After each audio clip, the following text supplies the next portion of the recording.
کون سے موضوع پر مسح ہوگا اور کون سے موضوع پہ نہیں ہوگا، پھر مسح کرنے کا طریقہ کیا ہوگا، مسح کرنے کا فائدہ ہمیں کیا حاصل ہوگا، اور ہم کب تک وضو کے اندر پاؤں دھونے کی جگہ موضوع پہ مسح کر سکتے ہیں۔ تو اس وقت جو میرے سامنے یہ موزہ ہے، یہ لیدر کا، چمڑے کا بنا ہوا ہے۔ عام طور پہ اس طرح کے موزے آپ کو مارکیٹ میں مل جائیں گے کہ یہ موزہ ایسا ہے کہ جس کو آپ پہن سکتے ہیں۔ پہننے کے بعد جیسے اس کی زپ سسٹم ہے تو زپ آپ لگا دیں گے تو اب یہ بالکل فکس ہو جائے گا، جس طرح شوز آپ پہنتے ہیں اس طرح یہ شوز کی شیپ میں آ جاتا ہے، اور یہ ایسا ہے کہ اس کو بآسانی آپ اس کو پہنے بھی سفر کر سکتے ہیں، چل پھر سکتے ہیں، یعنی یہ جوتے کا کام بھی آپ کا، چپل کا کام بھی آپ کا یہ دیتا ہے۔ جو اس وقت میرے ہاتھ میں موزہ، یہ موزہ ایسا ہے کہ جو موزے پر مسح کرنے کے جو شرائط ہیں ان کے مطابق یہ بالکل درست ہے، تو اس پر مسح کیا جا سکتا ہے۔ اور ایک جو عام طور پہ ساکس ہوتے ہیں، یہ نارمل سردی یا گرمی میں بھی لوگ پہنتے ہیں، ٹھیک ہے، اور سردیوں میں بالخصوص اس کو بھی پہنا جا رہا ہوتا ہے، شوز میں بالکل اس کو استعمال کیا جاتا ہے۔ یہ والے جو موزے ہیں ان پہ مسح کرنا یعنی وضو میں پاؤں دھونے کی جگہ اس پہ گیلا ہاتھ پھیر لینا، یعنی اس کو ہم اپنے پاؤں پہ پہنا ہوا ہے اور گیلا ہاتھ اس پہ پھیر لیں گے، تو اس ساکس پہ گیلا ہاتھ پھیرنے سے وضو کا جو فرض ہے پاؤں دھونے کا وہ ادا نہیں ہوتا، تو یہ والے موزے نہیں چلیں گے۔ اچھا ایک اور آپ کو دکھاتے ہیں۔ تو یہ والا جو موزہ ہے، یہ چونکہ اس کو آپ پہنیں گے تو پہننے کے بعد یہ ٹخنے سے نیچے ہی رہتا ہے،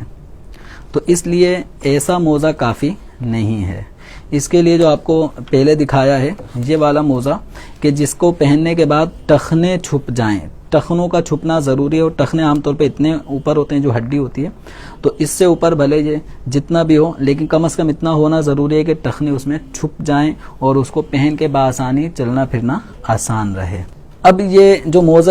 کسی نے پہننا ہے تو کب پہننا ہے، کب مسح کرنا ہے، تو سب سے پہلے یہ ذہن میں رکھ لیں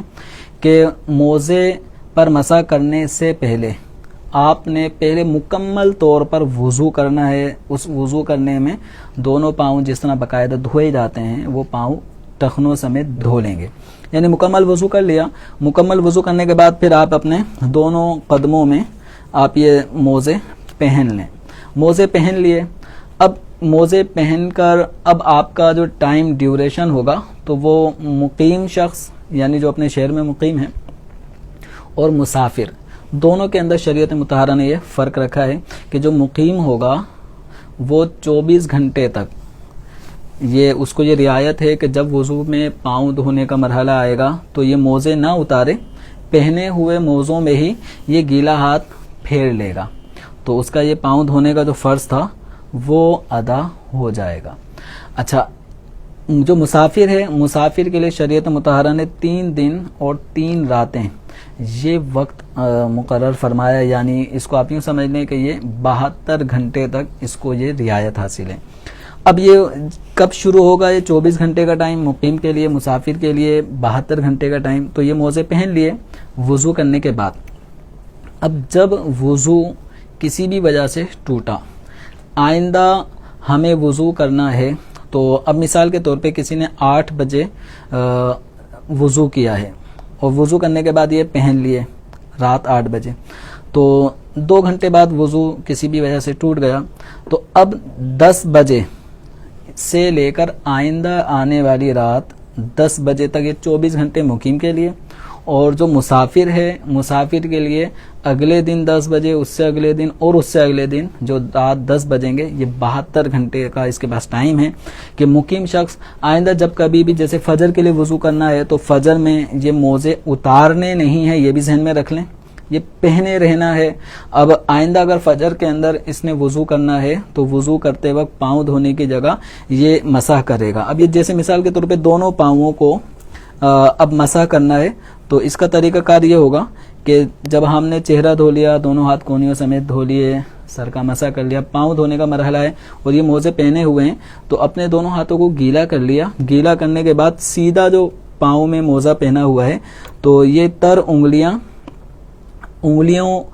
جو پاؤں کا اوپری حصہ ہوتا ہے یہاں کی طرف سے رکھتے ہوئے ہم پنڈلی تک ان انگلیوں کو کھینچتے ہوئے لے آئیں گے. آپ دیکھیں گے کہ یہاں پہ پھر لکیریں پڑی ہوئی ہوں گی. اسی طرح جب الٹے پاؤں کا موزے پہ مسح کرنا ہے تو الٹے ہاتھ کو آپ نے گیلا کر لیا اور اس ہاتھ کو یوں پھیرتے ہوئے آئیں گے تو یہ انگلیوں میں جو تری ہے وہ آپ کو نظر آئے گی کہ یوں اس طرح یہ تری باقاعدہ موزے پہ نظر آئی. اب اس میں پورے موزے پہ یوں ہاتھ پھیرنا یہ ضروری نہیں ہے, صرف اوپری حصے پر ہی گیلی انگلیوں کو پھیرنا ہے. اس طرح سے ہمارا یہ مسح ہو جائے گا. تو اب کسی نے موزے پہن لیے اور اس کے بعد اس کو گرمی لگ رہی ہے, گرمی لگنے کے بعد اس نے موزہ اتار دیا, ایک بھی موزہ اس نے اتار دیا تو اب دوبارہ یہ پہن کے مسح نہیں کر سکتا. اب اس کے لیے ضروری ہوگا کہ جب وضو ٹوٹ گیا ہے تو اب دوبارہ سے وضو کرے, دونوں پاؤں کو دھوئے, پھر موزہ باوضو حالت میں پہنے گا. اب پہننے کے بعد جب کبھی وضو ٹوٹا اس وقت سے مقیم کے لیے آئندہ 24 گھنٹے تک, مسافر کے لیے آئندہ 72 گھنٹے تک شریعت نے یہ رعایت رکھی ہے کہ یہ موزے نہ اتارے, پاؤں نہ دھوئے, پاؤں دھونے کے بجائے یہ موزوں پر مسح کرے بتائے ہوئے طریقے کے مطابق. اگر کسی نے جیسے 24 گھنٹے پورے ہو چکے تو اب یہ جو مسح کا جو عمل تھا پاؤں دھونے کی جگہ مسح کرنے کا یہ ایکسپائر ہو گیا. یعنی کسی نے وضو کیا, وضو سلامت ہے لیکن یہ ٹائم ڈیوریشن پورا ہو چکا ہے تو اب اس صورت میں اس کو دوبارہ سے وضو کرنے کی حاجت نہیں ہے. اس کے جو پاؤں پہ مسح کرنے کا عمل تھا وہ ختم ہو گیا. اب اس کو حکم یہ ہوگا کہ یہ اپنے موزے اتار لے,